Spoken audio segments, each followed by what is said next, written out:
Alright, guys. Hey, get into it there. So, we're looking at not one, but two movies today. Here we go. Short Circuit 1 and 2 on Blu-ray.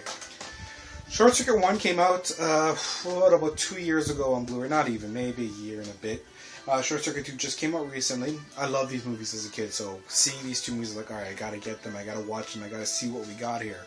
So, a little backstory on the movies first. First one stars, so let's get that here. That would be that sucker right there. That's got Steve Guttenberg, Ali Sheedy, and Fisher Stevens in the movie, playing various characters in there. Of course, the main focus is, of course, on the robot here, who is eventually named Johnny Number 5. Now, if you guys don't know, and just quick synopsis, both movies come from 1986 and 1988. When they did come out, the whole synopsis of the movie was that you have this robot. They were made by the U.S. military to be kind of destruction machines, very similar to kind of Terminator in a sense. So there was some inspiration there, but not too much, but a little bit. You can especially see in the design of Johnny 5 when you look at, for example, his track wheels and stuff. But, basically that's the idea. At some point, really early in the movie, lightning hits. He gets struck by lightning, he becomes sentient, becomes alive, becomes aware, and it's all about him learning. It's almost like being a child and an adult at the same time, but being a machine. Really, really, really top-notch stuff when you look at some of the stuff they pulled off in 1986 and 88.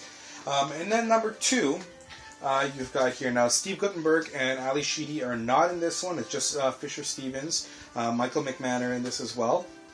Michael McKean is in this. Yeah, that's it. I don't see anyone else on there. That's really kind of the main two on here.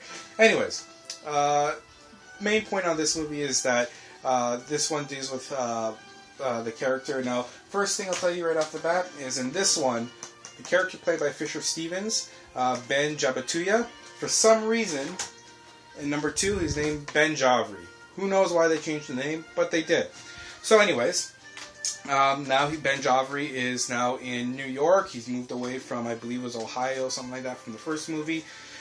He's trying to, he's selling these little versions of Johnny 5, the robot there. That's the name he gave himself, Johnny 5. So he's selling these little versions of these robots, trying to make his way. He gets this big order from a big, toy company. He has to fulfill the orders, and then they indicate the characters played by Steve Guttenberg and Ali Sheedy. They send Johnny 5 in to help. He helps build the robots, and then more things ensue. So that's the sum of both movies and not so much words. So, what do I think of these movies? Now, like I said, I love these movies as a kid, and I was worried. You watch these movies when you're younger and you really love these. You watch them when you get older and you realize, wow, why did I like them?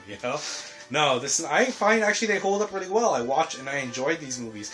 The animatronics used on Johnny 5 to bring him to life and to really kind of show him still holds up today. It's still actually well done. I mean, because there's not CGI, because it was all done with animatronics and with puppeteering, you really, really get a feel for everything. It still holds true because it's not like the visuals have degraded. It's like I said, it holds up as a movie. Now, speaking of degradation of visuals, they've actually done a great job with the transfer. I've seen newer movies that were done, from the 90s and 2000s transferred to Blu-ray, and they look choppy and cheesy and not well done. You could tell the transfer was not even done from an original transfer. This does seem like that. Interestingly enough, Short Circuit number 1 is only 1080i, although Blu-ray, kind of a weird move. But this one does come 1080p. However, number 2 has no special features whatsoever. Nothing. Zero, zip, nada. Not a thing. Number 1 has a lot of features on there. You've got a making of Johnny Number 5, how they made him, a lot of featurettes. You've got some commentaries, bios. You got a theatrical trailer, cast and crew, all sorts of stuff that are in there. Lots of material. Considering the movie's from 86, lots of material to go by and to enjoy. But number 2 is really bare bones. It's 1080p, but you're not getting anything else with it. Kind of an interesting move, all things considered. But I did enjoy both movies. I thought they were great. I do think, in my opinion, and maybe this is just nostalgia talking, it's a much must-buy for anyone who loves, 80s movies, 80s nostalgia, and who likes animatronics, things like that. This movie holds up. It's very upbeat, lighthearted. It doesn't take itself too seriously, but at the same time, you can watch it, enjoy it, and you realize that it's just a lighthearted comedy at the end of the day. It's just a feel-good movie. It's like the opposite of Terminator. It really is. So, at the end, I don't know what else to tell you guys. Go pick them up. You can get them cheap, eBay, Amazon. They are hard to find, let me tell you guys. I did only find them online. I couldn't find them locally. They are very, very rare, but they're rare gems to have in your collection. So you're going to have to look online, or maybe even if you have a local kind of specialty retailer, maybe there. But aside from that, you're going to have to find it online, alright? Amazon, eBay, good places to find it. Alright, so this is Nexus for TMPG. Take care, have a good one. Go get them.